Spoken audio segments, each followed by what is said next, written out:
Good morning बच्चों। Last class में हमने गॉस लॉ को समझा था लास्ट वीडियो के अंदर। ठीक है, अब आगे बढ़ते हैं। आज हम देखेंगे application of Gauss law. Gauss law का हम यूज़ कहाँ कर सकते हैं। एक यूज़ तो सबको पता चल गया कि सर फ्लक्स कैलकुलेट करने में। गॉस लॉ क्या बोलता है? गॉस लॉ बोलता है कि net flux inside a closed surface. Close का बहुत बड़ा खेल है बच्चों, यहाँ पे क्लोज सरफेस होगा तभी गॉस लॉ लगेगा। Is 1/ε0 times charge inside. किसी भी क्लोज सरफेस का फ्लक्स निकालना है, किसी भी क्लोज सरफेस का फ्लक्स निकालना है तो वो कितना हो जाएगा। इतने मुश्किल तरीके से इंटीग्रेशन से निकालने की बजाय आप डायरेक्ट कैसे निकाल लो, उसके अंदर का चार्ज निकाल लो और उसे डिवाइड कर दो एप्सिलॉन नॉट से। उसे डिवाइड कर दो एप्सिलॉन नॉट से। इस पे बेस्ड हमने बहुत अच्छे अच्छे क्वेश्चंस भी किए थे, अच्छे अच्छे एग्जांपल्स भी किए थे। एक दो एग्जांपल्स और रह जाते हैं, उन्हें करते हैं, उसके बाद हम आएंगे एप्लीकेशन ऑफ गॉस लॉ पे। ठीक है, तो सबसे पहला तो ये है बच्चों कि एक चार्ज Q रखा हुआ है और पहले मैं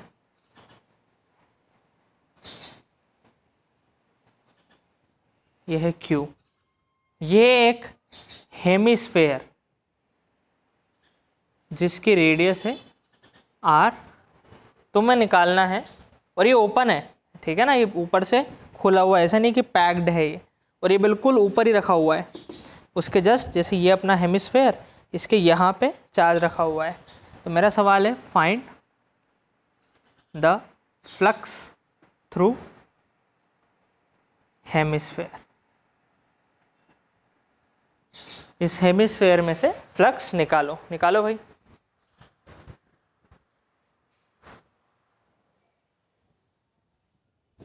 हाँ देखो, इसे कैसे करेंगे। हमें फ्लक्स निकालना है, Q हमें दे रखा है, फ्लक्स हो जाएगा Q/ε0। सर इनसाइड चार्ज है Q, पर ये ओपन सरफेस है, यहाँ हम गॉस लॉ नहीं लगा सकते। तो हम क्या करेंगे बच्चों, हम थोड़ा सा दिमाग लगाएंगे। एक तरीका तो क्या था कि वो इंटीग्रेशन से निकालो, पर उससे तुम निकाल नहीं पाओगे, इतनी हाई लेवल की मैथ्स हमें आती नहीं है। दूसरा तरीका क्या है? दूसरा तरीका ये है कि इस हेमिस्फेयर को क्यों ना मैं पूरा एक कंप्लीट स्फेयर बना दूं। सर मन से बना लोगे क्या? हाँ, मुझे निकालना किसका फ्लक्स है? इस वाले हेमिस्फेयर का। ठीक है, अभी मुझे एक बात बताओ, ये पूरा एक स्फेयर बन गया, जिसके सेंटर पे Q चार्ज रखा रहा है। तो क्या मैं बोल सकता हूँ कि flux through the sphere is equal to, अंदर कितना रखा रहा है Q/ε0। अगर इस पूरे स्फेयर की बात करें तो इसका फ्लक्स होगा Q/ε0, यानी कि इससे जो इलेक्ट्रिक फील्ड लाइंस निकल रही होगी वो Q/ε0 निकल रही होगी। फ्लक्स क्या है? Number of electric field lines crossing the surface perpendicularly, यानी कि इस पूरे सरफेस को कितनी इलेक्ट्रिक फील्ड लाइंस क्रॉस कर रही होगी? Q/ε0। मुझे निकालना नीचे का, तो इसका आधा ही तो पार्ट है कि सर जो Q/ε0 इलेक्ट्रिक फील्ड लाइन जाएगी, आधी ऊपर जाएगी आधी नीचे जाएगी, आधी ऊपर आधी नीचे। तो यानी कि नीचे वाले का फ्लक्स कितना हो जाएगा? फ्लक्स थ्रू हेमिस्फेयर कितना हो जाएगा? उसका आधा हो जाएगा क्या? 1/2 ऑफ Q/ε0। ये बात समझ में आई? ये थोड़ा सा अच्छा क्वेश्चन हो जाता है। इसमें क्या हुआ कि हमें डायरेक्ट क्लोज सरफेस नहीं दिया, हमें एक ओपन सरफेस दिया, उसका फ्लक्स निकालने को बोला, तो हमने उसकी मदद से क्लोज सरफेस निकाला, क्लोज सरफेस का फ्लक्स निकाला, और वहाँ से सिमेट्री देखते हुए कि यार जो टोटल फ्लक्स बाहर जा रहा है, जो टोटल फ्लक्स बाहर जा रहा होगा, फ्लक्स बेसिकली है क्या? इलेक्ट्रिक फील्ड लाइंस है, उसमें आधा तो ऊपर जा रहा होगा और आधा ही नीचे जा रहा होगा। अपन ने टोटल निकाल लिया, उसका आधा होगा नीचे वाले में से। समझ में बात आई? बात समझ में आई? इसीलिए एक एक चीज़ की अगर तुम्हें अंडरस्टैंडिंग होगी ना, जैसे तुम्हें पता है फ्लक्स क्या है, तो तुम न्यूमेरिकल कर लोगे। और अगर हमें अंदर ही अंदर ये नहीं पता है कि यार फ्लक्स क्या चीज़ है, फ्लक्स बस हमने समझ लिया कि E.ds होता है, तो हमसे कभी कभी दिक्कत आ जाएगी। इसलिए समझना है हर चीज़ को। फ्लक्स बेसिकली है क्या? इलेक्ट्रिक फील्ड लाइंस हैं जो कि क्रॉस कर रही है सरफेस को। तो भाई जितनी ऊपर जा रही है उतनी नीचे जा रही होगी, यानी कि नीचे वाले का हाफ हो जाएगा फ्लक्स। बात समझ में आई? आधा नीचे से जा रहा होगा, आधा ऊपर से, जब भी तो टोटल Q/ε0, जिसका हो गया Q/2ε0। सिमेट्री देख के हमने बोल दिया। अच्छा, इसी तरीके का एक और क्वेश्चन,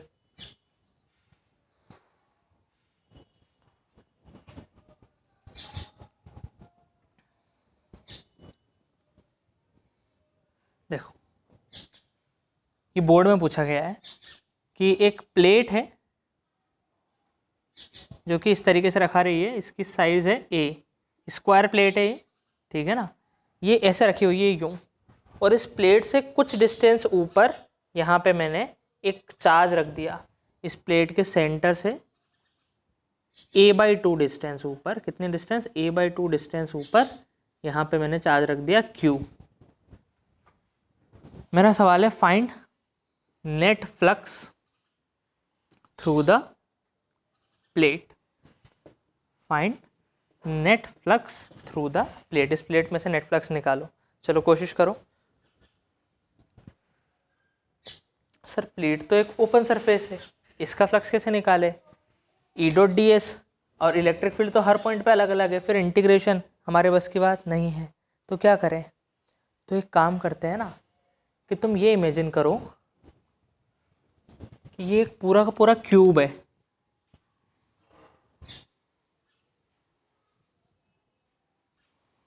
ये एक पूरा का पूरा क्यूब है जिसकी एक प्लेट है ये वाली, नीचे वाली, ठीक है। ये क्वेश्चन इमेजिन हुआ क्या तुम्हें कि ये एक स्क्वायर प्लेट है और यहाँ पे एक चार्ज रखा हुआ है, तो तुम्हें इस चार्ज की वजह से इसमें फ्लक्स निकालना है। तो हमने क्या करा कि यार ये तो ओपन सरफेस है, ओपन का फ्लक्स निकालने में बहुत दिक्कत है, अपन एक क्लोज सरफेस बनाते हैं कि यार इस चार्ज के आसपास एक क्लोज सरफेस बना लो जिसमें ये पार्ट भी आ रहा हो। तो मैंने क्या करा, एक क्यूब खड़ा कर दिया जिसकी साइड लेंथ क्या है, ए है। इसकी हाइट भी क्या हो जाएगी बच्चों, ए, तभी तो इसके सेंटर पे a/2 पे क्यू आ पाएगा, हाँ या ना। अब ये मैंने क्यूब खड़ा कर दिया, तो अब ये क्लोज सरफेस बन गया। अब ये क्लोज सरफेस अगर बन गया, अभी अगर क्लोज सरफेस बन गया तो हम बोल सकते हैं कि सर इस क्यूब का जो फ्लक्स होगा, फ्लक्स थ्रू क्यूब, इस क्यूब से जो क्यूब के एक क्लोज सरफेस है जिसके अंदर चार्ज कितना रखा रहा है, क्यू, तो इस क्यूब का फ्लक्स कितना हो जाएगा, Q/ε0, क्योंकि इसके अंदर क्यू रखा हुआ है और ये क्लोज सरफेस है तो गॉस लॉ लगा सकते हैं। लेकिन हमें निकालना है केवल इस नीचे वाले पार्ट में से। तो सर क्यूब में कितने फेस होते हैं, क्यूब में 6 फेस होते हैं, टोटल 6 फेस, टोटल 6 फेसेस में से कितना फ्लक्स जा रहा है, Q/ε0। हमें निकालना है एक फेस, तो बताओ एक फेस में से कितना फ्लक्स जाएगा, सर Q/6। सिमेट्री वापस से कि भाई यहाँ से जो इलेक्ट्रिक फील्ड लाइन निकल रही होगी वो सिमेट्रिक होंगी, तो 1/6 इधर, 1/6 इधर, 1/6 इधर, 1/6 इधर, 1/6 इधर, जब जाके तो टोटल Q/ε0 होगा। तो इसमें से कितना जा रहा होगा, Q/6ε0 जा रहा होगा। बात समझ में आई? ठीक है, तो इस फेस में से कितना जा रहा होगा, Q/6ε0। इस क्वेश्चन को ऐसे भी पूछ सकते हैं बच्चों कि वो तुम्हें क्यूब बना के दे दे, ऐसे अंदर एक चार्ज रख दिया Q, और पूछ ले कि इस वाले फेस में से कितना फ्लक्स जा रहा होगा, इस पूरे सरफेस की बजाय इस फेस में से। तो हमें पता है कि टोटल सरफेस में से कितना जा रहा होगा, Q/ε0। अब सिमेट्री के हिसाब से देखें तो 6 फेस होते हैं और टोटल 6 फेस से क्यूब बना है, तो 1/6 इधर से जा रहा होगा, 1/6 1/6 1/6 हर 6 फेस में से जा रहा होगा, जब जाके टोटल Q/ε0। तो एक फेस में से कितना जा रहा होगा, Q/6ε0, यानी कि ये अपना आंसर हो जाएगा। समझ में आई बात? ठीक है, तो इस तरह के क्वेश्चन और बन जाते हैं, नोट कर लो।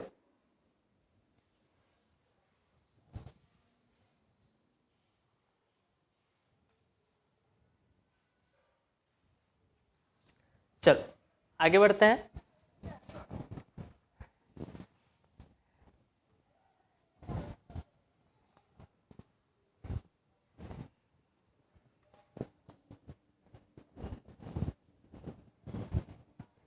अब आ जाते हैं हम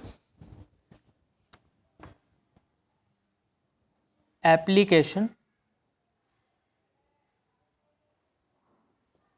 of Gauss law to calculate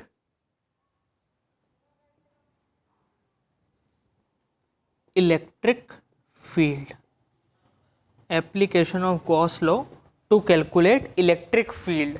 अब देखो, एक टॉपिक है जो हमने अभी तक नहीं पढ़ा है, जैसे जब कूलोम्ब्स लॉ ने इलेक्ट्रिक फील्ड निकालना सिखाया तो उसने केवल पॉइंट चार्ज के लिए सिखाया। लेकिन अगर मैं एक पूरा इतना लंबा का लंबा वायर ले लूँ, ठीक है, वायर जिस पे इतना सारा चार्ज है और ये चार्ज की वैल्यू है Q, तो इसके लिए अगर हमें इलेक्ट्रिक फील्ड निकालनी है इस पॉइंट पे, तो वो कैसे निकालेंगे?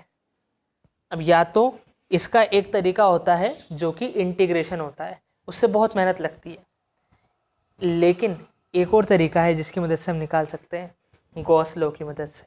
सर गॉस लॉ की मदद से, लेकिन गॉस लॉ तो फ्लक्स देता है कि net flux is equal to q by epsilon naught. Electric field कैसे निकालेंगे, यही खेल है।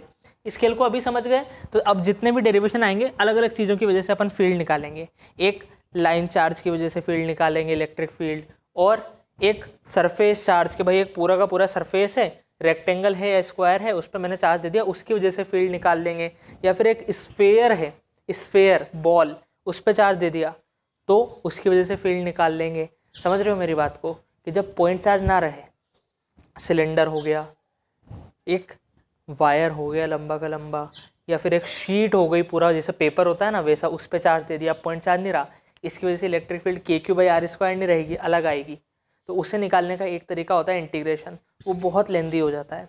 एक तरीका होता है गॉस लॉ, जिससे बहुत इजीली आंसर आ जाता है। तो हम समझेंगे गॉस लॉ से हम कैसे निकाल सकते हैं। तो उसके लिए तुम्हें एक चीज़ सीखनी है, एक चीज़ सीख जाओगे सारे डेरिवेशन में वही चीज़ लगेगी। चलो समझो इस चीज़ को कि इलेक्ट्रिक फील्ड हम गॉस लॉ से कैसे निकाल सकते हैं। गॉस लॉ बोलता है net flux through a closed surface is equal to q in by epsilon naught. हाँ या ना, ठीक है। अब हमें ऐसे देगा वो कि भाई एक ये लाइन चार्ज है, इसे क्या बोलते हैं बच्चों, लाइन चार्ज। एक लाइन है जिस पर पूरा का पूरे पे चार्ज है, इसकी वजह से इलेक्ट्रिक फील्ड निकालो। तो अब की बार हमें सरफेस नहीं दिया जाएगा, हमें खुद को सरफेस बनाना पड़ेगा, क्योंकि गॉस लॉ हम किस में लगा सकते हैं, क्लोज सरफेस में। तो गॉस लॉ के अगर डायरेक्ट क्वेश्चन आते हैं उसमें तो हमें सरफेस दे के रखता है, लेकिन जब ये एप्लीकेशन की बात करेंगे तो हमें खुद को सरफेस बनाना पड़ेगा, और ऐसे सरफेस को हम बोलते हैं गॉसियन सरफेस। क्या बोलते हैं, गॉसियन सरफेस। तो गॉसियन सरफेस क्या है कि जिस भी चीज़ की वजह से हमें इलेक्ट्रिक फील्ड निकालनी है उसके आसपास हम एक ऐसा सरफेस बनाएंगे जिसकी वजह से हम इलेक्ट्रिक फील्ड आसानी से निकाल पाए, उस सरफेस को हम बोलते हैं गॉसियन सरफेस। तो स्टेप क्या है, step 1, draw a Gaussian surface. Sir Gaussian surface क्या होता है, एक सिंपल सा क्लोज सरफेस होता है, गॉस लॉ में बात कर रहे हैं इसलिए उसका नाम गॉसियन सरफेस हो गया, ठीक है। अब गॉसियन सरफेस की कंडीशन क्या है, स्टेप 2, गॉसियन सरफेस की कंडीशन क्या है बच्चों, कि कंडीशंस फॉर गॉसियन सरफेस। कैसी कंडीशन, कि भाई ये कंडीशन पूरा करने वाला ही सरफेस होना चाहिए गॉसियन सरफेस, अगर दूसरा वाला बना दिया तो फिर अपना काम नहीं चलेगा। क्या क्या कंडीशन पूरी होनी चाहिए, पहली, electric field should be uniform. Uniform का मतलब same at every point of Gaussian surface. ये बातें बहुत समझ में आएगी, अपन एक डेरिवेशन करेंगे अभी जो। और second, angle between E and DS should be या तो 0 डिग्री हो, या 90 डिग्री हो, या 180 डिग्री हो। मतलब हमें एक ऐसा सरफेस बनाना है, अपने हाथ में पावर है सरफेस बनाने की। तो कंडीशन क्या है कि हमें एक ऐसा सरफेस बनाना है जिसके हर पॉइंट पे फील्ड सेम रहे। सर उससे क्या होगा, उससे ये होगा कि फील्ड सेम हो गई, फील्ड कांस्टेंट हो गई। फील्ड कांस्टेंट हो गई तो बाहर आ जाएगा, ई अपना इंटीग्रेशन से बाहर आ गया। समझो इस चीज़ को, नीचे का पोर्शन विजिबल है क्या, हाँ देखो, अगर फील्ड कांस्टेंट हो गई तो इसको क्या मैं लिख सकता हूँ, integration of E d s cos theta is equal to q in by epsilon naught. तो अगर ई अपनी कांस्टेंट हो गई, हर पॉइंट पे हर जगह सेम है, तो फिर तो वो कांस्टेंट हो गई, कांस्टेंट हो गई तो इंटीग्रेशन के बाहर आ जाएगी। तो ई कोस थीटा, थीटा अगर 0 डिग्री हो गया तो 1 हो जाएगा, 90 हो गया तो ये पूरा का पूरा 0 हो जाएगा, ठीक है। तो ये कोस थीटा भी कांस्टेंट, तो ये बाहर आ गया अपना, और अंदर क्या बचा, integration of d s is equal to q in by epsilon naught. हाँ या ना।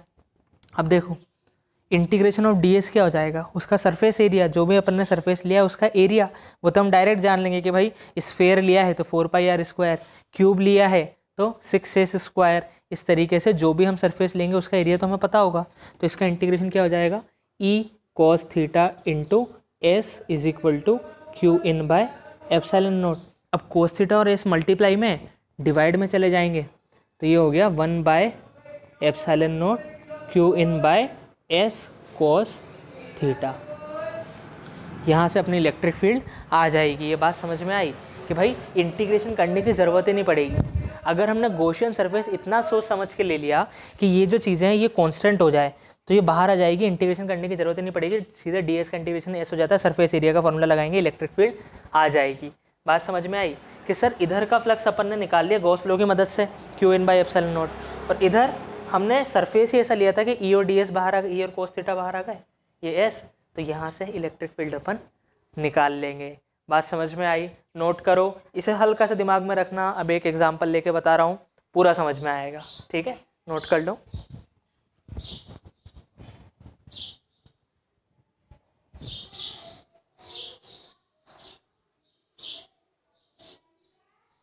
नीचे का एक बार वीडियो पॉज करके नोट कर लेना।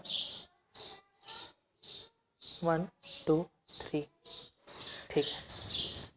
देखो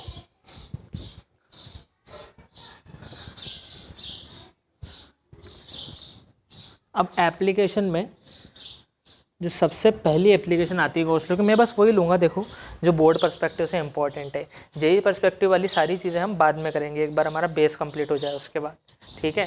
अभी फालतू में नहीं जाना उस तरफ, ये चीज़ें अच्छे से हो जाएगी तो वो फिर इन्हीं का एक्सटेंशन है एक तरीके से, है ना, कोई अलग से नई चीज़ नहीं है। ये आ जाएगी तो मैं अच्छे से, तो वो भी आ जाएंगे अच्छे से।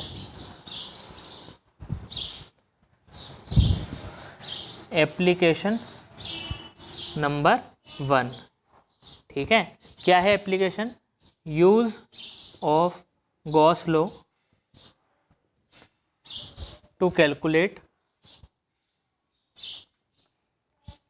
Electric field due to uniformly charged infinite wire. Use of Gauss law to calculate electric field due to uniformly charged infinite wire. मतलब एक इनफाइनाइट लेंथ का वायर है, मतलब बहुत लंबा, बहुत ही लंबा वायर है, बहुत लंबा वायर है, और यूनिफॉर्मली चार्ज्ड है, मतलब हर तरफ सेम डेंसिटी के साथ चार्ज है। यानी कि यहाँ से L लेंथ ले लूँ मैं, उसकी 1 सेंटीमीटर की लेंथ ले लूँ, 5 कूलम चार्ज, यहाँ से भी 1 सेंटीमीटर ले लूँ तो भी 5 कूलम चार्ज। ये है यूनिफॉर्म का मतलब। ऐसा नहीं कि यहाँ इतने एरिया में ज़्यादा चार्ज और बाकी में कम चार्ज, इक्वली चार्ज है। इसका चार्ज हमें दे रखा है Q, ठीक है। अब इससे R डिस्टेंस दूर इस P पॉइंट में हमें इलेक्ट्रिक फील्ड निकालनी है, ठीक है ना। We have to calculate electric field at P। इस P पॉइंट पे इलेक्ट्रिक फील्ड निकालनी है। एक तरीका तो ये है कि हम पॉइंट चार्ज अज्यूम करके इंटीग्रेशन से निकालें, वो तरीका भी है और वो NCERT में भी दे रखा है, वो भी हम देखेंगे। लेकिन उससे ज़्यादा आसान, लाख गुना आसान तरीका क्या है, गॉस लॉ की मदद से। देखो जिस पॉइंट पे इलेक्ट्रिक फील्ड निकालनी है ना, ऐसा गॉसियन सरफेस बनाओ जो कि उससे पास हो, है ना। ये कंडीशन भी है गॉस लॉ में। 2 कंडीशन तो अपन ने देख ली थी, एक तो ये कि उस पर यूनिफॉर्म होनी चाहिए इलेक्ट्रिक फील्ड, और सेकंड क्या थी भाई, इलेक्ट्रिक फील्ड और एरिया वेक्टर में 0 डिग्री का एंगल होना चाहिए। तो सर ऐसे हमें कैसे याद आएगा कौन सा सरफेस बनाना है, कुछ अपन एग्जांपल्स करेंगे जिससे तुम्हें बेसिक आइडिया लग जाएगा कि अच्छा वायर के केस में ये वाला सरफेस बनता है, स्फीयर के केस में ये वाला बनता है, शीट के केस में ये वाला बनता है। तो फिर और अगर कोई घुमाएगा तो तुम्हें समझ में आ जाएगा यही वाले सरफेस बनेंगे, ठीक है। शुरुआत में हमें एकदम चमकता नहीं है कि यार कौन सा सरफेस बनाना है, तो देखो मैं बताता हूँ। इस वायर के केस में बनता है सिलेंड्रिकल गॉसियन सरफेस, और ऐसा वैसा सिलेंडर नहीं, ऐसा सिलेंडर जिसका जो एक्सिस होता है ना, जिसका एक्सिस जिसके आसपास सिलेंडर बनता है वो ये वायर हो, यानी कि उस सिलेंडर का जो सेंटर हो वो इस वायर से पास करे।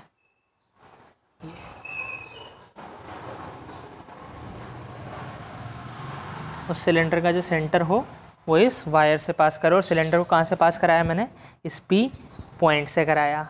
ठीक है, अब हम बोलेंगे कि एक सिलेंड्रिकल गॉसियन सरफेस, कैसा गॉसियन सरफेस लिया अपन ने, सिलेंड्रिकल, एक cylindrical Gaussian surface. Sir Gaussian surface क्यों, क्योंकि ये अपन ने खुद ने बनाया, बिना इसके हम गॉस लॉ लगा ही नहीं पाते, ये क्लोज्ड होना चाहिए, यानी कि सर यहाँ से भी ये क्लोज्ड है और यहाँ से भी ये क्लोज्ड है।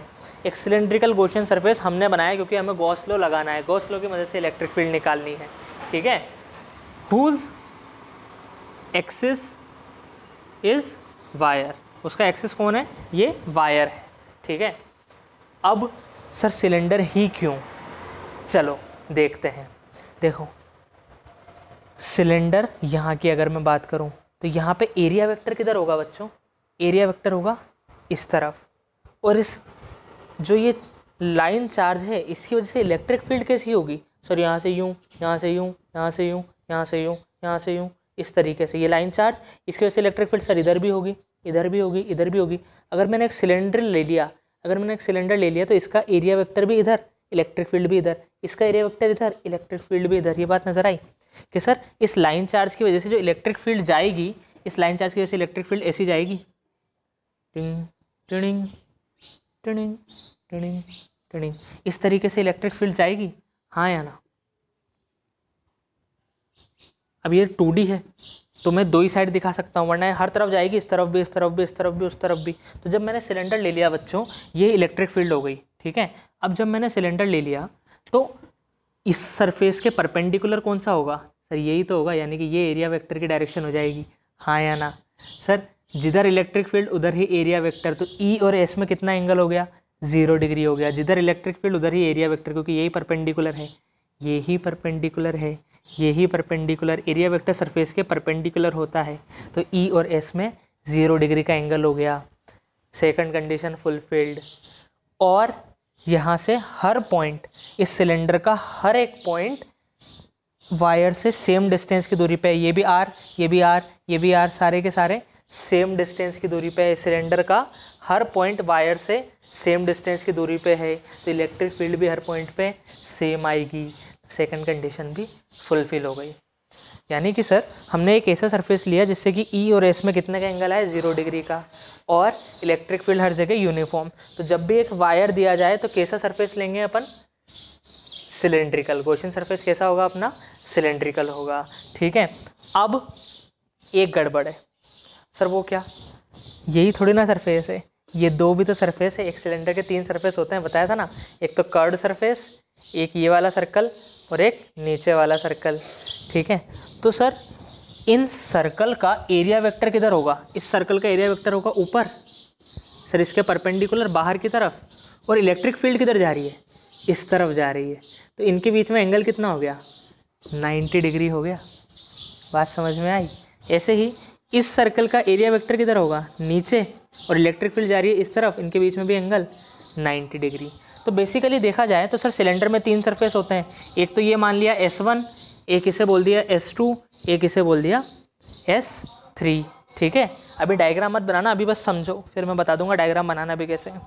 सिलेंडर में 3 सरफेस होते हैं, एक तो कर्व्ड सरफेस एरिया जिसे मैंने क्या बोल दिया S1, एक ये वाला सरफेस S2, एक ये वाला सरफेस S3। तो मैं बोल सकता हूँ कि phi through the Gaussian surface, इस पूरे सिलेंडर का जो फ्लक्स होगा वो इक्वल होगा phi through S1 plus phi through S2 plus phi through S3। हाँ या ना। इलेक्ट्रिक फ्लक्स वाली वीडियो में हमने निकाला था इस तरीके से फ्लक्स कि हर अलग अलग सरफेस का फ्लक्स निकाला था, हाँ या ना। तो अभी भी तो हम वही कर रहे हैं, विदाउट गॉस लॉ की मदद से फ्लक्स निकालना चाह रहे हैं, फिर बाद में लगाएंगे गॉस लॉ। ठीक है, जैसे वो क्यूब में निकाला था, सिलेंडर में निकाला था, हर सरफेस का अलग अलग निकाल के सबको ऐड कर दिया। तो सर अगर सरफेस 1 की बात करें तो सरफेस 1 की जो यहाँ पे इलेक्ट्रिक फील्ड है वो मैंने मान ली E इंटू इसका एरिया। भाई कर्व्ड सरफेस एरिया कितना होता है सिलेंडर का, कर्व्ड सरफेस कितना होता है, इसकी लेंथ मैंने मान ली L। ठीक है ना, इस सिलेंडर की लेंथ कितनी मान ली L। तो कर्व्ड सरफेस एरिया कितना होता है बच्चों, 2πRh, और h की जगह क्या लिया है मैंने, L। तो E into 2πRL E S cos theta. Sir ये डायरेक्ट कैसे लिख रहे हो, फ्लक्स तो ये होता है integration of E d s cos theta, हाँ या ना। चलो ऐसे कर लेते हैं, integration of E d s cos theta integration of, sir close वाला साइन तो नहीं आएगा, अभी नहीं आएगा, क्यों, क्योंकि 2D सरफेस में निकाल रहे हैं, क्लोज सरफेस में नहीं निकाल रहे हैं। ई डी एस कॉस थीटा, अब यहाँ पे थीटा कितना था, यहाँ पे थीटा था 0 डिग्री, इसमें थीटा कितना है 0, ये हो गया ई डी एस कॉस 0, और यहाँ थीटा था 90, तो कोस 90 0 हो गया। इन दोनों सर्कल के लिए एरिया वेक्टर ऊपर और इलेक्ट्रिक फील्ड इस तरफ, तो इन दोनों का फ्लक्स कितना आ गया 0 आ गया, क्योंकि थीटा कितना हो गया 90, तो ये भी 0, क्यों, क्योंकि theta is equal to 90 degree, और ये भी 0, क्यों, क्योंकि थीटा इज इक्वल टू 90, यानी कि बस यही बचा, S1 वाला फ्लक्स बचा। तो कोस 0 1 हो गया, और E हर जगह सेम है, तो E बाहर आ गया इंटीग्रेशन के, ये हो गया ds का इंटीग्रेशन, ds का इंटीग्रेशन क्या हो जाता है s, तो अपना जो फ्लक्स आया फाई नेट वो आया E इंटू एस, किसका s, S1 का, तो S1 क्या है, curved surface, curved surface area कितना हो जाता है 2 पाई आर एल, यानी कि फ्लक्स हमने निकाल लिया, कितना आ जाएगा 2 पाई आर एल, हाँ या ना। यहाँ तक बात समझ में आई, यहाँ तक बात समझ में आई, ठीक है, नोट कर लो इसे, फिर आगे बढ़ेंगे हम। कितना आ गया E इंटू 2 पाई आर एल। तो यहाँ तक की कहानी क्या रही कि देखो हम क्या निकालना चाह रहे हैं बच्चों, हम गॉस लॉ की वजह से इलेक्ट्रिक फील्ड निकालना चाह रहे हैं, इस वायर की इलेक्ट्रिक फील्ड निकालना चाह रहे हैं हम। तो हमने सबसे पहले क्या किया, एक गॉसियन सरफेस बनाया और उसका फ्लक्स निकाल लिया without using Gauss law. Integration of E dot d s is equal to q in by epsilon naught, तो हमने इस तरीके से फ्लक्स निकाला, और फ्लक्स कितना आ गया अपना E इंटू 2 पाई आर एल। अब मैं इधर वाला तरीके से भी फ्लक्स निकाल दूंगा और फिर इस 2 पाई आर एल को डिवाइड में भेज दूंगा, तो क्या इलेक्ट्रिक फील्ड आ जाएगी। अब मुझे फ्लक्स निकालना है इस तरीके से, तो उस इक्वेशन को हम 1 नाम दे देंगे कि जो फाई नेट आया अपना वो आया E इंटू 2 पाई आर एल, ये हो गया अपना फर्स्ट। अब हम ये भी बोल सकते हैं यूजिंग गॉस लॉ, पहले तो हमने विदाउट गॉस लॉ निकाला, अब गॉस लॉ अगर निकाल के बोलें तो नेट फ्लक्स कितना होता है Q इन अपॉन एप्सिलॉन नॉट, हाँ या ना, Q इन अपॉन एप्सिलॉन नॉट। अब इस सिलेंडर के अंदर कितना चार्ज है ये निकालना है हमें, इस सिलेंडर के अंदर कितना चार्ज है ये निकालने के लिए वो तुम्हें एक चीज़ देगा बच्चों, वो तुम्हें देगा given line charge density,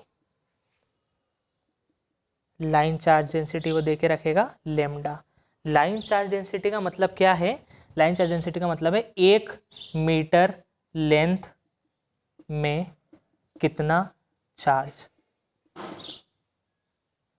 since ये तो इनफाइनाइट लेंथ का वायर है, इस पर तो बहुत सारा चार्ज होगा, तो 1 मीटर लेंथ में कितना चार्ज होगा। फॉर एग्जांपल तुम ये बात करो कि मेरे को 5 कूलम चार्ज देना है एक 5 मीटर वायर पे, तो 1 मीटर में कितना आया 1 कूलम, फिर दूसरे में 2, तीसरे में 3, ऐसे करके 5 हो गया, यानी कि इसकी लाइन चार्ज डेंसिटी कितनी हो जाएगी 1 कूलम पर मीटर। ठीक है, ये क्या हो जाता है चार्ज अपॉन लेंथ। भाई 1 मीटर में कितना चार्ज है, 1 मीटर में कितना चार्ज है, जैसे मुझे 10 कूलम चार्ज चढ़ाना है 5 मीटर वायर पे, तो 1 मीटर को कितना मिलेगा सर, हर 1 मीटर में 2 कूलम चार्ज आएगा। तो ये होती है उसकी चार्ज डेंसिटी, कौन सी, linear charge density, 1 metre length में कितना चार्ज है। तो ये तुम्हें दे रखा है कि 1 मीटर लेंथ में, 1 मीटर लेंथ में कितना चार्ज है, चार्ज है लेमडा, उसी को हम लेमडा बोलते हैं कि 1 मीटर लेंथ में कितना चार्ज है लेमडा। तो 2 मीटर लेंथ में कितना होगा सर 2 इंटू लेमडा, 3 मीटर में 3 इंटू लेमडा, तो L मीटर में कितना चार्ज होगा, L मीटर में कितना चार्ज होगा बच्चों L इंटू लेमडा, तो L मीटर लेंथ में कितना चार्ज होगा लेमडा इंटू L। बात समझ में आई, यही तो अपना हो जाएगा Q इन। इसे कुछ बच्चे फॉर्मूले से भी निकाल लेते हैं कि सर लेमडा होता है चार्ज अपॉन लेंथ, और लेंथ इधर मल्टीप्लाई में आ जाएगा, पर वो कंसेप्चुअली फील नहीं आती उसमें।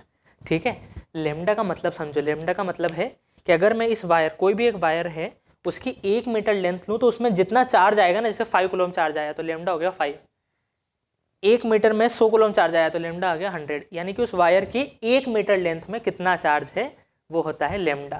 तो एल मीटर में कितना हो जाएगा, लेमडा इंटू एल, यानी कि क्यू इन हमें मिल गया लेमडा इंटू एल। इसे रख देते हैं तो हमें ये पता है कि फाई नेट, ये वाला पार्ट विजिबल है क्या बच्चों, हाँ, phi net is equal to q, ये था ई इंटू 2πr/l, और यही इक्वल होगा q in by epsilon naught, और क्यू इन कितना है, lambda l by epsilon naught. अब देखो एल से एल तो कट गया, इसे मैं कहाँ लिख दूँ, इसे मैं यहाँ लिख देता हूँ बच्चों। तो क्या बचा, E into 2πr is equal to lambda by epsilon naught, हाँ या ना। तो ये 2πr इधर चला जाएगा, तो E is equal to lambda upon 2π को मैंने एप्सिलॉन नोट के साथ रख दिया, तो 2π epsilon nought r, E is equal to lambda upon 2π epsilon nought r। यहाँ पे लेमडा क्या है, linear charge density, 1 metre length में कितना चार्ज है। तो क्या आंसर आ गया, lambda upon 2π epsilon nought r, हाँ या ना। अब इसको लिखने का एक और तरीका है, पहले इतना नोट कर लो फिर हम आगे बढ़ेंगे।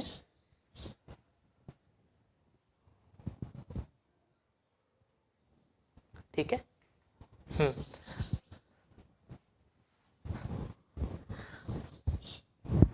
अब देखो इसे लिखने का एक और तरीका है, वो क्या sir, lambda upon 2π epsilon nought r। हमें पता है कि 1/4π एप्सिलॉन नोट होता है k। अगर मैं दोनों तरफ 2 से मल्टीप्लाई कर दूं तो 2/4π एप्सिलॉन नोट हो जाएगा 2k, तो 2 1 जा 2, तो यानी कि मैं बोल सकता हूँ 1/2π एप्सिलॉन नोट होता है 2k, हाँ या ना। तो 1/2π एप्सिलॉन नोट की जगह 2k लिख दूँ तो E कितना हो जाएगा, 2k lambda by r। Electric field कितनी आई, 2k लेमडा बाय r। अब इसका वो तुमसे ग्राफ बनवा लेते हैं कि E वर्सेस r का ग्राफ प्लॉट करो for infinite wire, 1/r, E is inversely proportional to r। कैसा ग्राफ बनेगा, हाइपरबोलिक ग्राफ बनेगा। जब भी इनवर्स प्रोपोर्शनल के रिलेशन हो तो हमेशा ग्राफ ऐसे ही, चाहे r हो, r² हो, r³ हो, ग्राफ इस तरीके से ही जाता है। ठीक है, समझ में आई बात। हाँ, और उनमें माइन्यूट डिफरेंस होता है, वो मैथ्स में जानोगे तुम, ठीक है ना। लेकिन जब भी इनवर्सली प्रोपोर्शनल का रिलेशन आए फिजिक्स में यही ग्राफ बनेगा। अच्छा, तो क्या आंसर आ गया, 2k लेमडा बाय r। चलिए, तो बहुत टफ है, ये इजी का हुआ सर, बहुत इजी हो गया है। ठीक है, तुम वो वाला डेरिवेशन जाके देखो कि लाइन चार्ज की वजह से किस तरीके से निकाला था। अब इसे मैं तुम्हें शॉर्ट में समझा रहा हूँ। ठीक है, पहली बार समझा रहा था इसलिए टाइम लगा, अब शॉर्ट में समझो। चलो आ जाओ, नोट कर लिया होगा तुमने उसे, आई होप, और नहीं किया तो पीछे जाके नोट कर लो। देखो एक लाइन चार्ज है जिसकी लेंथ है इनफाइनाइट, इसकी वजह से मुझे r डिस्टेंस पे यहाँ पे इलेक्ट्रिक फील्ड निकालनी है। तो मैंने क्या किया बच्चों, मैंने गॉसियन सरफेस लिया सिलेंड्रिकल, जो कि इससे पास कर रहा है और उसकी लेंथ है l। अब मैं इस गॉसियन सरफेस का फ्लक्स निकाल लूँगा। तो सर इसके तो 3 सरफेस है, एक तो ये S1, एक ये S2, एक ये S3। तो फ्लक्स निकालने जाएंगे तो वो आएगा S1 का प्लस S2 का प्लस S3 का। सर इलेक्ट्रिक फील्ड तो अपनी जाएगी ऐसे बाहर की तरफ, इलेक्ट्रिक फील्ड जाएगी बाहर की तरफ, और इसके जो परपेंडिकुलर है वो ऊपर है, यानी कि S2 और S3 का जो एंगल बनेगा इलेक्ट्रिक फील्ड के साथ वो तो 90 बनेगा। तो ये और ये तो 0 हो जाएंगे, क्यों, क्योंकि थीटा हो गया 90, और बस इसका फ्लक्स आएगा। और इलेक्ट्रिक फील्ड यूनिफॉर्म है तो डायरेक्ट फ्लक्स का फॉर्मूला लगाएंगे, E इंटू इसका एरिया 2πRL इंटू इनके बीच में एंगल कितना है सर, एरिया वेक्टर भी इधर, इलेक्ट्रिक फील्ड भी इधर, cos 0 डिग्री। और फ्लक्स हमने उधर से निकाला गॉस लॉ की मदद से, तो वो हो जाएगा Q in by epsilon naught. और Q इन कितना हो जाएगा sir, lambda into L। Q in कितना हो जाएगा सर, 1 मीटर में लेमडा, L मीटर में लेमडा L, तो lambda L by epsilon naught is equal to E into 2πRL। तो L से L कैंसिल, 2πR उधर चला गया, तो E is equal to lambda upon 2 pi epsilon naught r या फिर 2k लेमडा बाय आर। देखो कितना इजीली आ गया, एक दो बार पढ़ के देखो समझ में आएगा, कल हम और भी डेरिवेशन करेंगे और अच्छे से समझ में आएगा। क्लियर है क्या बात? चलो आज इतना ही करेंगे। ये वाला डायग्राम तुम्हें बनाना है, ठीक है ना, ये अपना नया डायग्राम है, इसे तुम्हें बनाना है। 3 सरफेस हम दिखाएंगे, तीनों की सरफेस एरिया वेक्टर की डायरेक्शन दिखाएंगे और ये इलेक्ट्रिक फील्ड की डायरेक्शन दिखाएंगे, ठीक है।